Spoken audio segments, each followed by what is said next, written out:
Head of the institution madam గారికి, అలాగే ఇంతకుముందు స్వాతంత్ర దినోత్సవం మనం ఎందుకు జరుపుకుంటాము అనే విషయం మీద చాలా చక్కగా వివరించిన మన సార్ గారికి కూడా. ఎండ ఎక్కువ ఉంది కాబట్టి ఎక్కువ టైం తీసుకోదు, మహాతో 2 నుంచి 3 నిమిషాల్లో మాట్లాడించి ముగించేస్తాను.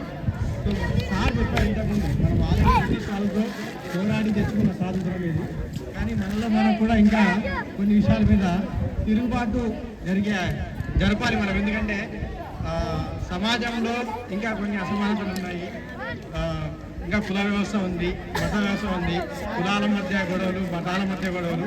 సో మీరు చిన్నపిల్లలు ఇంకా రేపు మీరు చదువుకుని పై స్థాయికి వెళ్ళినప్పుడు కూడా మీ మనస్సులో ఎటువంటి దురాలోచనలు లేకుండా పక్కవారిని గౌరవించే విధంగా మీ యొక్క ఆలోచనలు, మీ యొక్క ప్రక్రియలు ఉండాలనేసి నేనైతే కోరుకుంటున్నా. సో ఇక్కడికి వచ్చిన మీ అందరికీ కూడా, అలాగే వేదిక మీద పెద్దవాళ్ళకి, అలాగే చివరి నుంచి చూసిన మన సార్ వాళ్ళకు, నా తోటి మిత్రులకు కూడా ఒక విషయం చెప్పాలనుకుంటున్నాను. దయచేసి కూడా స్వాతంత్రం అంటే మనకి ఇష్టం వచ్చి చేయడం కాదు,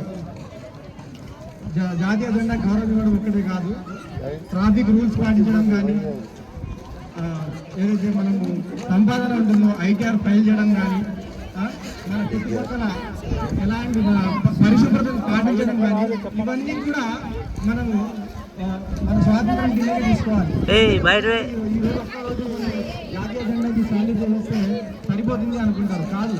ఎందుకంటే ప్రతి విషయంలో కూడా ఒక ఇండివిజువాలిటీ ఉండాలి. ఫస్ట్ మనం ఒక ఇండియన్ సిటిజన్ అంటే బాధ్యత గల ఒక పౌరుడు. ఎప్పుడు మనం బాధ్యత గల పౌరుడు మన చుట్టుపక్కల ఉన్న పరిస్థితిని మనము బాగా ఆలోచించి ఆ చర్యకి ఏం చేస్తే మంచి జరుగుతుంది అనేసి తెలుసుకుని దానికి అనుగుణంగా మనము ఏదైతే చర్య తీసుకుంటామో దాన్ని మనం స్వాతంత్రంగా చెప్పుకోవాలి. అంతేగాని ఏదో ఎవరో వచ్చారు 4 మాటలు చెప్పారు, విన్నారు, పోయారు అన్నట్టు కాకుండా మీలో ఒక మార్పు రావాలి. అర్థమవుతుందా? మార్పు దేని గురించి రావాలి? మనము మన నడవడికలో రావాలి. పెద్దవాళ్ళని గౌరవించాలి, మన టీచర్లను గౌరవించాలి, పెద్దవాళ్ళు పోతుంటే వాళ్ళకి గౌరవించాలి. మన చుట్టుపక్కల సమాజంలో ఏమైనా ప్రాబ్లమ్స్ ఉన్నాయా ధైర్యంగా చెప్పగలిగేంత ధైర్యం ఉండాలి, గుండె ధైర్యం ఉండాలి. అర్థమైందా? మన పెద్దవాళ్ళు నేర్పించింది అదే. గాంధీ గారి కానీ, సుభాష్ చంద్రబోస్ గారి, వాళ్ళంతా ఎందుకు పెద్దవాళ్ళు అయ్యారు?